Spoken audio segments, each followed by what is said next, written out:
Despite that warm welcome, Donald Trump, he didn't pass up the chance to let the Taoiseach know about Ireland's success in attracting US companies here.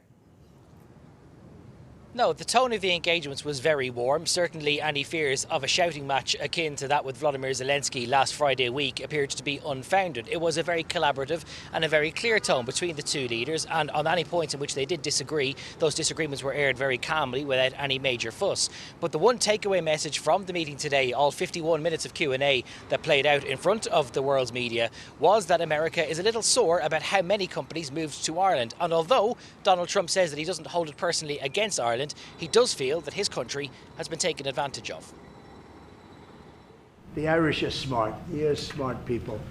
And you took our pharmaceutical companies and other companies, but, you know, through taxation and proper taxation, they made it very, very good for companies to move over there. And we had presidents and people that were involved in this that had no idea what they were doing, and they lost big segments of our economy. But European Union's been very tough, and it's our turn too. You know, we get a turn at that also. And as you know, we're going to be doing reciprocal tariffs. So whatever they charge us, we're charging them.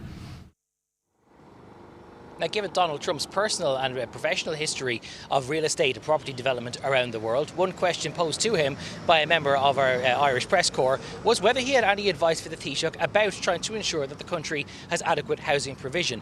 In later questions, the Taoiseach did acknowledge that was the most acute crisis facing the country, but Donald Trump did not really see it as a crisis, more as a validation of some other things that he believes Ireland has done well. You know why they have a housing crisis? Because they're doing so well. They can't produce houses fast enough. That's a good problem, not a bad problem. That's a very good answer, President. Congratulations. No, it's true. Will you put more tariffs on the EU, Mr. President? Will you? Everybody should have that problem. That's okay. Will you put They're more going to tariffs do. on the EU? I know this gentleman. He'll get it solved. Will you? Now, we mentioned some of the disagreement that there was between the two leaders in the course of the 51-minute meeting. Some of that was about the Middle East, although it must be said that Micheál Martin did not explicitly, in front of the cameras at least, relay some concerns around Donald Trump's proposals for the redevelopment of Gaza. The President did merely say that nobody was resettling Palestinians out of Gaza. That appears to be something of a contradiction with his earlier commentary. But there was one point in which the Taoiseach did push back. It was the question around a trade imbalance. He was keen to highlight the extent of investment that Ireland and Irish companies have in the United States, and he singled out the airline sector as one example.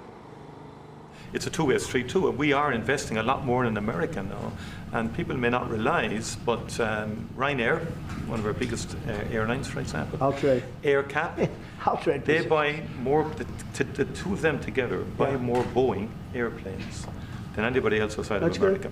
That's a little known fact. It doesn't turn up in the statistics, but Ryanair and AirCap, big aircraft leasing company, Irish company, have done great work with Boeing and huge investments over the last number of years, you know. But with all that we've said, we can talk about Ryanair. There's a massive deficit. Yeah. I don't mean by a little bit. I mean, there's a massive deficit that we have with Ireland and with other countries too. And we want to sort of even that out as nicely as we can, and we'll work together. We're going to work together great, but the deficit is massive. So, Gavin, overall, how do you think it went? Will Micheál Martin and his team be pleased there wasn't any major misstep there?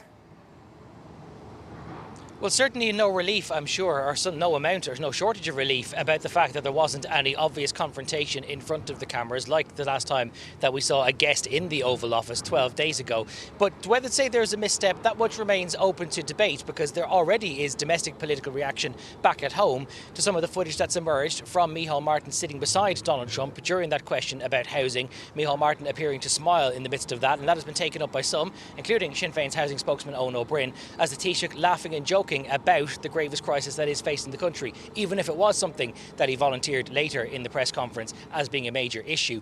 One other perhaps surprising element of the day has been the inclusion of the new phrase in the Irish lexicon, sock diplomacy. This was something which was raised earlier by the Vice President J.D. Vance. The day began with a breakfast at Observatory Circle being hosted by the US Vice President. He said sock diplomacy was something he had learned during his time in the United States Senate, the idea of wearing socks to show some sort of connection with other people that you're meeting. He said Donald Trump is a fan of conservative of dress, so that if the Taoiseach noticed those socks later on, that the Taoiseach would have to defend J.D. Vance for doing so. Amazingly, the President did spot those socks being worn by J.D. Vance a little bit later in the office, but he and the Taoiseach both very keen to stress that it was a nature and a gesture of goodwill being across the pond. So, although no major rows, certainly some disagreements, but very difficult to get away from the main talking point, Colette, which is that although delivered with a smile, Donald Trump is very keen to entice some American companies, pharma and otherwise, back to his own shores.